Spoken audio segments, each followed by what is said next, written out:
চলে যাইতাছি। So video hello guys, আসসালামু আলাইকুম। সবাই কেমন আছেন? আশা করি সবাই ভালো আছেন। সকালবেলা ঘুম থেকে উঠে মোরল আসলাম, একটু দাঁড়িয়ে সাইজ করে এদিকে স্কুলের দিকে এসে দেখি ছোটো ভাইয়েরা বিদায় অনুষ্ঠানও পালন করতেছে। 26-এর ব্যাচ মোরল সরকারি প্রাথমিক বিদ্যালয়। এই স্কুলে আমার কত স্মৃতি জড়িয়ে আছে, আর এই মাঠে কত ফুটবল, ছোটো ভাই বড় ভাই কত কি খেলছি। আর গাইস, আমার ছোটো ভাই মাসুদ, সে ফেসবুকে অনেক সুন্দর সুন্দর ফানি কন্টেন্ট করে। তো আমার ভালোবাসার মানুষ যদি তার ভিডিও দেখে থাকেন, অবশ্যই মাসুদ ভাইয়াকে সাপোর্ট করবেন। মাসুদ ভাইয়া যেন আরও সুন্দর সুন্দর ভিডিও আপনাদের মাঝে উপহার দিতে পারে। বুঝতে তো পারলেন বড় ভাইয়ের সাপোর্ট। ভাই আপনি এইভাবে সাপোর্ট দিতে থাকেন আমারে, ঠিক আছে? বড় ভাই সাপোর্ট করতেছে, এটাই তো অনেক। ইনশাল্লাহ ভাই, ইনশাল্লাহ। যাই স্কুলে যাই, অনেকদিন পর স্কুলে মাঠে আসলাম। আর এই মাঠে কত আমার ফুটবল খেলছি, ছোটো ভাই বড় ভাই, অনেক ভাই ব্রাদাররা বিদেশে চলে গেছে, যার যার মনে ব্যস্ততা হয়ে গেছে, কেউ ভালো কাজে কেউ খারাপ কাজে। যাই হোক, দিন শেষে এইসব জায়গায় অনেক স্মৃতি জড়িয়ে আছে। এইসব জায়গা থেকে অনেক কিছুই শিক্ষা পাইছি আমরা।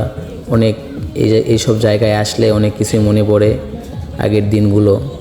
যাই হোক, আমার ভিডিও ভালো লাগা থাকলে আপনারা অবশ্যই লাইক শেয়ার কমেন্ট করবেন।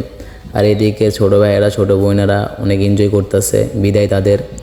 আমরাও এক সময় এরকম বক্স টক্স নিয়ে এসে বিদায় অনুষ্ঠান পালন করছি। যাই হোক, এইসব দিন দেখলে অনেক কিছু মনে পড়ে, ছোটোবেলার কথা মনে পড়ে যায়। একটা সময় কতই না সময় কাটাইছি এই মাঠে। আর এই মাঠে কতই না ছোটো ভাই বড় ভাই ক্রিকেট খেলছি, ফুটবল খেলছি, কত এনজয় করছি। এদিকে ছোটোদের দেখে আমার খুবই হয়েছে, তাই একটু মজা করতেছি ছোটোদের মতো আজকে। আবারও সেই ছোট্টবেলায় ফিরে যাওয়ার চেষ্টা করতেছি, কিন্তু কখনো তো আর সম্ভব না। বড় হওয়ার পর অনেক দায়িত্বতা এসে পড়ে, অনেক দায়িত্ব পালন করতে হয়। এদিকে দেখতে দেখতে মাঠে থেকে চলে আসলাম। আমি এখন বাসার দিকে যাইতেছি। বাসার উদ্দেশ্যে যাইতে একটা জিনিস খেয়াল করলাম, আমার সিয়া আমার পিছন থেকে ওত পড়ছে। এই কারণে সিয়াটা অনেক সুন্দর লাগতেছে। তো যাইতে কি করব, কন্টেন্ট পাইতাছি না, এই জন্য হাগু স্টাইলে যাইতাছি আর এনজয় করতেছি।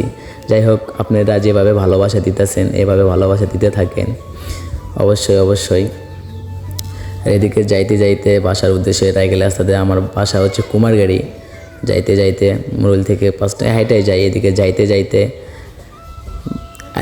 ব্লগার আলিম অর্থাৎ বগুড়ার হিরো আলিম সাথে দেখা হয়ে গেল।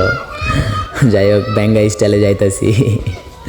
সো ভিডিওটা ভালো লাগা থাকলে অবশ্যই লাইক কমেন্ট শেয়ার করবেন বেশি। আর ভিডিওটা কেমন হয়েছে, আর মুরুলের আদমদিঘি থানার মুরুলবাসীরা যারা আছেন অবশ্যই লাইক কমেন্ট শেয়ার করবেন। আর আগামী ভিডিওতে আমি এভাবে মুরুলকে প্রেজেন্ট করে তুলে ধরব। ধন্যবাদ। আসসালামু আলাইকুম।